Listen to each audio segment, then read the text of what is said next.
phenomenon now. Everybody's moving into cities and leaving this is happening all over the world, massive urbanization. The Dajjal enters into cities, he'll enter into every city in 40 days. And they asked him, it's a Sahih hadith, كيف سرعته يومئذ يا رسول الله? And he said, كريح or كغيث استدبرته السحاب, like a wind that leaves behind condensation. And I guarantee you it's an exact translation. Like a wind that leaves behind condensation or a cloud. And if you look at the modern, and then in another hadith, يَرَكَبُ حِمَارًا مَا بَيْنَ أُذْنَيْهِ 40 ذِرَاعًا. He rides a donkey that has 40 cubits between its ears. Right? And I had a list of wingspans and worked out that actually the Learjet is almost exactly 40 cubits.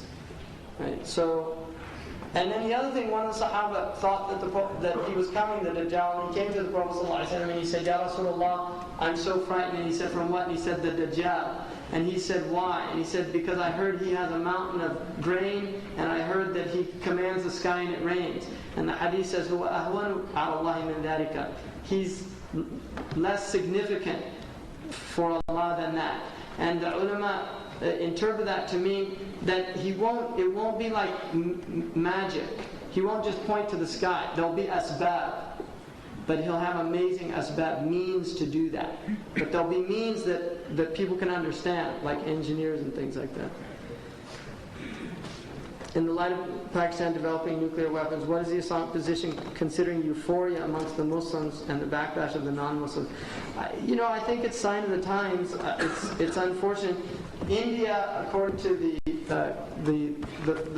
in India, what they're trying to do, the Americans are actually part of their New World Order policy is to support India, and I really actually wanted to show it's very interesting.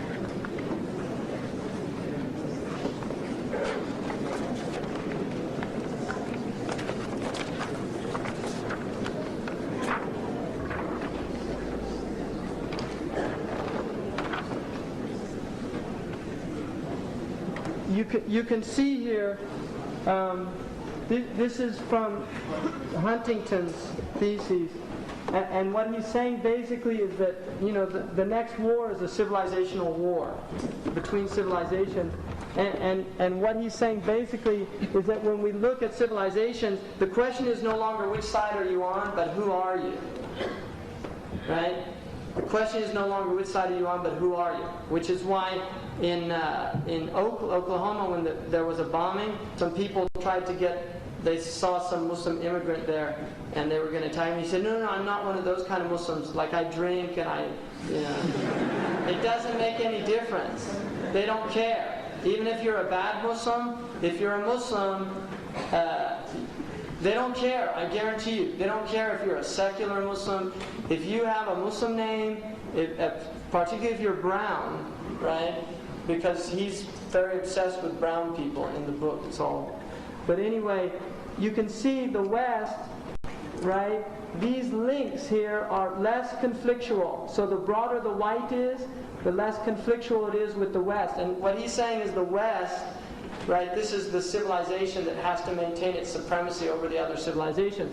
Now if you look, Japan, who Hitler called them yellow Aryans, it's less conflictual. And even in South Africa, they were honorary whites. People forget that. So the Japanese are in the Trilateral Commission. They're part of the whole, they're accepted as a superior race. Orthodox Russia, less conflictual because they're Christians, even though they recognize that the Russians are very different from the Western Europeans. It's less conflictual because of Christianity, and the example of that was Bosnia. They had to support the Orthodox because at this point it's not white anymore, it's about Muslim, Christian, and so they supported that. Now you can see also Hinduism, very strange there, less conflictual. Why? Because Hinduism is the sacred cow of Western comparative religions. When the Western people realized that in fact their own roots are Indo-European, and that the Indo-European languages are rooted in Sanskrit, when they realized that, they realized these are our ancestors. And another thing about the Hindic culture is because it's a caste system, it supports many of the concepts. The word in Sanskrit for caste is varna, which means color.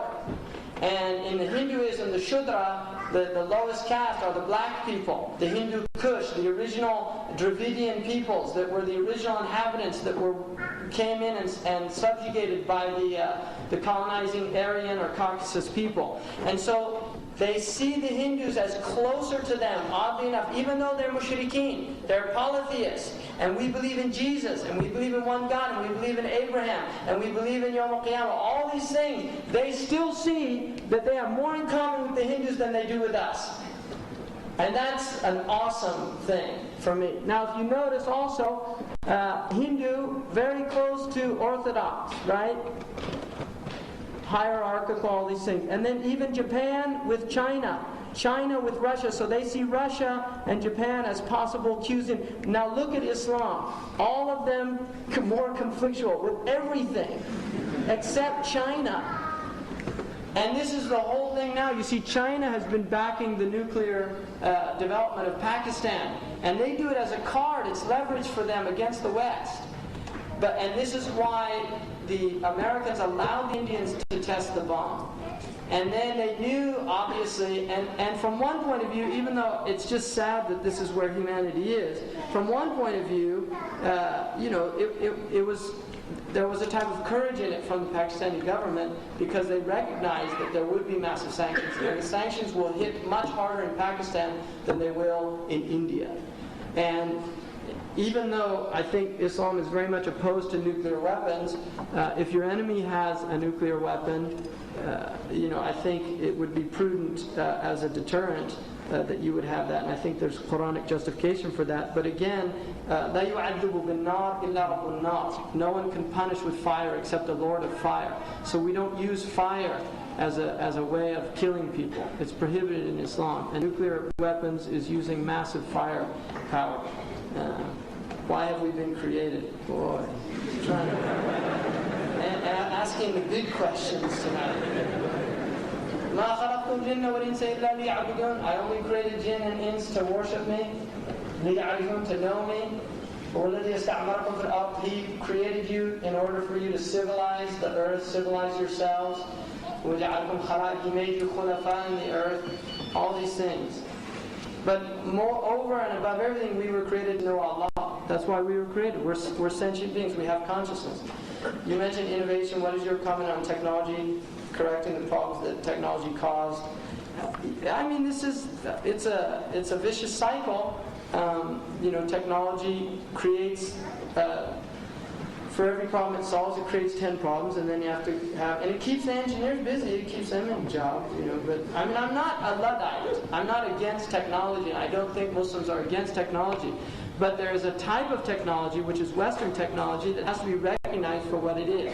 It has embedded in it a social system. It's not simply pure disembodied technology. There is a social system. It is a result of choices that these societies made based on worldviews. There are many people think that the Ottoman Turks were backward because they prohibited the printing press in Ottoman culture for 400 years, even though the Europeans had it. The ulama, if you read their fatwas, their extraordinary fatwas and their insights, they actually considered it a sacrilege